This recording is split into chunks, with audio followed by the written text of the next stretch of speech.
going on, guys? Welcome to the after credit scorecard for Disney Plus's series What If.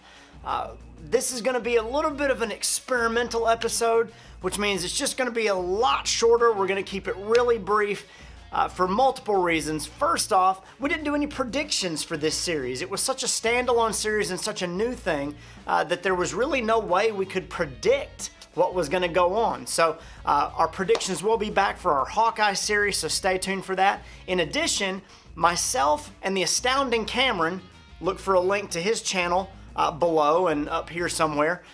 We've already done an hour-long podcast discussing quite a bit of the What If series, so check that out if you want to go in-depth on it. In addition to that, we talked about Black Widow and a little bit of Shang-Chi as well, so you can check that out in some of the links below, and you can go to Cameron's channel and subscribe to him as well. So let's get right into it with a review of the episodes. To rank these episodes was pretty hard, actually, because they're all kind of standalone until you get to the end and they're all kind of tied together. However, there were some things that worked well that I thought they really played into, that had some good beats to it, and some things that I didn't think they took enough risks on that really made some of these episodes a lot more lackluster for me and pushed them further down the list. So give me your comments below. Tell me what you thought about this. I'm sure these are going to be a little bit controversial with some of you guys. Let's start off with my favorite episode. We'll start in the middle. I think that's probably just as controversial, and I won't give away my favorite episode to begin with. But my middle two episodes, my very middle of the road episode was the Thor episode. What if Thor was raised as an only child? Episode 7 was really fun. I liked this episode where it was placed, because all the other episodes before that had such a quick cutoff at the ending of them, and were really bleak and dire. It wasn't even a cliffhanger. It was just, oh, that's it?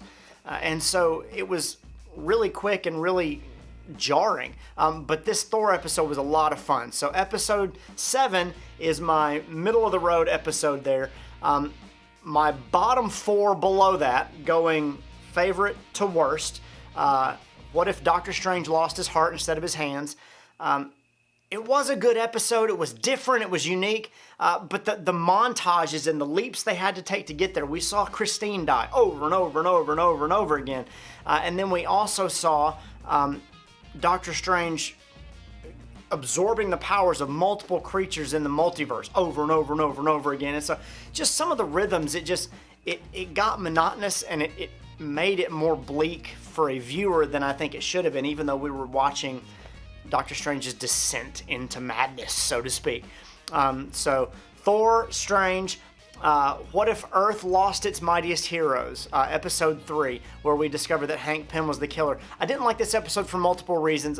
It was a fun episode. It was really cool to see how Ant-Man could be more lethal than we've seen him in the live-action movies. However, the What If wasn't actually What If Earth Lost Its Mightiest Heroes.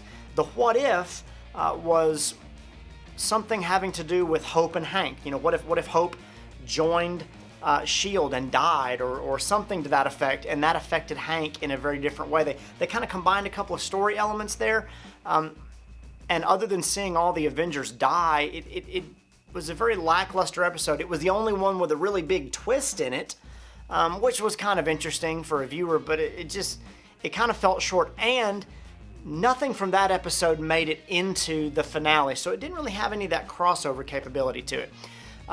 My second least favorite episode, which is hard to say, this one's kind of bittersweet, was the Captain Carter episode. What if Peggy Carter took the serum instead of Steve Rogers? It was a great episode. It's a great way to start off the series, but it kept too many of the beats from the live-action movies. And that's only after seeing the rest of the series. It was a great episode. I enjoyed watching it, and I love that character, but it just, compared to the rest of the series, it just was a little weak. My least favorite episode, and this is probably going to upset some people because he's such a fan favorite character, was What if Killmonger rescued Tony Stark? Episode 6. I think it's an interesting premise, but the idea that Killmonger is still a bad guy that had the same kind of motives that he had from the Black Panther movie, didn't make it as interesting a story as it could have been. We see Tony die yet again in this series, and then it just had some of the same beats, only to be cheapened a little more in the finale by him being pulled out of that universe and into the Watcher's universe where they were going to battle Ultron, only to find out at the end that he was still just as evil as he was before. I know they're creating some drama, but for all of these other storylines to go differently, the only thing really different in that storyline was that he killed Tony Stark. That Tony did not become the same kind of Iron Man he would have become earlier. It just didn't, it kind of fell flat for me. Moving up from our middle of the road Thor episode to our top four. My fourth favorite episode was the finale. That may be a little shocking, but these top four episodes I thought were just so much fun and had so much to them, and were so well done for how brief the episodes were that they bore being put at a higher rating than this episode. So the finale was great. It brought together all of the loose ends. It gave us something to look forward to. It gave us some teasers. It was really, really fast. And in some ways it kind of hurt or cheapened some other storylines in regard to, Ultron's powers and the Infinity Stone and all those kind of things. But we went through things so fast that it was hard to really enjoy some of the things that they put out there, like Doctor Strange and some of the other characters talking and saying, well, on my universe, here's what happened, and on this universe, here's what happened. You didn't get as many of those moments as you wanted because the episode was so fast. But I really liked seeing them together. I liked the possibilities for a season 2, and I really think season 2 is going to be a lot better because of the groundwork they laid in this first series. People know what to expect. They can take a lot more risks. Having said that about risks, my third favorite episode is the zombie episode, episode 3. It had a lot of weirdness to it, like a Scott Lang disembodied in a jar. That was great. A Scarlet Witch that was actually a zombie who looked like they made some Baba Yaga jokes, and if you look up the character Baba Yaga, which is also a European myth, but if you look up that character in the MCU, it looks a lot like what they did with Scarlet Witch. So they did some really cool things there, and then the relationship with Vision and Scarlet Witch. All of the different characters that were zombies. It was just a lot of fun, and it was weird and strange, and there's a universe where everybody's a zombie, and it also paid homage to those types of stories in the MCU. Second favorite episode, mainly for nostalgia purposes, but more because of what it became, was the Star-Lord T'Challa episode. What if Star-Lord, or what if T'Challa became Star-Lord, if he was abducted by the Ravagers instead? And that one event allowed that character and that personality to become Star-Lord, and all the interactions that Peter Quill would have had, T'Challa had, and it made for a much different universe. I really liked the idea of that story, and I think it really paid homage to Chadwick Boseman pretty well, in that one person and their personality can have such an effect on others. It was really, even though it was animated, you didn't get to see him in person again, it was a really fitting way to honor his spirit and his attitude. And the story was just really cool. The Collector having killed Hela, having killed Korg, and having all of those things, Howard the Duck being back in this episode, all kinds of really fun things that you were able to see. The Easter eggs were really cool, and the fight scenes were awesome as well. And getting to see characters like Drax, who was a lot more upbeat and happy because his family wasn't killed by Thanos because of Star-Lord, because of T'Challa, was really interesting and a lot of fun as well. My favorite episode, only one left, is episode 8, What If Ultron Won?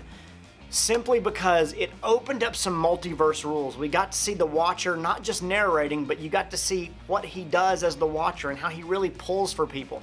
But you also got to see what happens in the multiverse when what it looks like in between multiverses when the Watcher is looking at things, what it might look like when we teleport from reality to reality.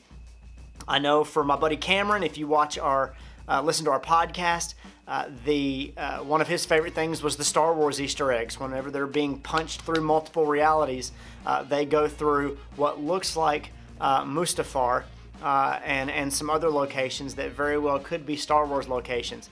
I tend to think that it's just some animators' love for Star Wars that they throw that in there, but because it's there, now there's the potential for a Star Wars Marvel crossover, which I think is... We'll save that for another video. I liked the episode. I thought it was really interesting. It was a lot of fun. And it gave us a lot of rules for the future, and it felt less rushed, even though a lot of stuff happened, than the finale did. And it set the stage for a lot of different things, and it was fun. It had a good ending as far as what was going to happen, and a good cliffhanger and a good story. And you got a little twist with seeing that Doctor Strange, from his episode 4, was not actually dead, but he had been saved by the Watcher. So the Watcher had already intervened in some form. Just all those little things kind of pieced together. It was, oh no, what's going to happen? Oh, that's crazy. Oh, that's interesting. And then getting some really great fight scenes and getting to see the Watcher in a different capacity rather than just onlooking was really cool. And I thought Ultron's motivations were actually pretty good as well. You know, that this guy who he becomes aware of, you sat there and watched while I destroyed all these worlds. Why didn't you do anything?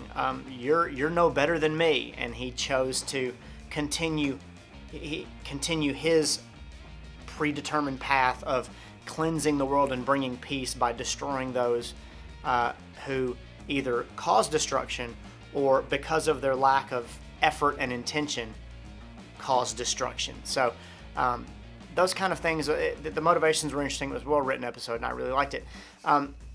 Compared to the other Disney Plus series that we've seen so far, I do have to rank it last. It probably is the first of the 4 that we've seen so far that is solidly not as good as the other ones. Partially it's my fault because my predisposition for animated features is just not that high. And I've had a steady diet of live-action Marvel for a long time. But the stories were interesting, so I can't rate it super low. I'd say a 6 out of 10. I think Season 2 has the potential to be way better because they've introduced some rules. They've told you what to expect. You've seen that there's some crossover, and you're getting some story that you wouldn't get elsewhere, and they can do a lot more with it because it's the multiverse and anything can happen. So it is my least favorite of the 4 series. What If, WandaVision, Falcon and the Winter Soldier, which are closely in contention, and then Loki, which I thought was way better than the other 2, even though they're just such different styles. Stick around for some other videos that we've got coming up. Obviously, we'll cover the Hawkeye series, Ms. Marvel, the Eternals movie, the Spider-Man No Way Home movie, Doctor Strange and Multiverse of Madness, in addition to some multiverse videos now that this show is over to kind of wrap our minds around what the multiverse could be moving forward, and some other cool videos coming up that I will not give away, but you need to stick around for. As always, tell us what you guys think, like this video, subscribe to the channel, and turn on notifications so when we drop new content, you'll be the first to find out about it. Until the next series drops, have a good one, guys.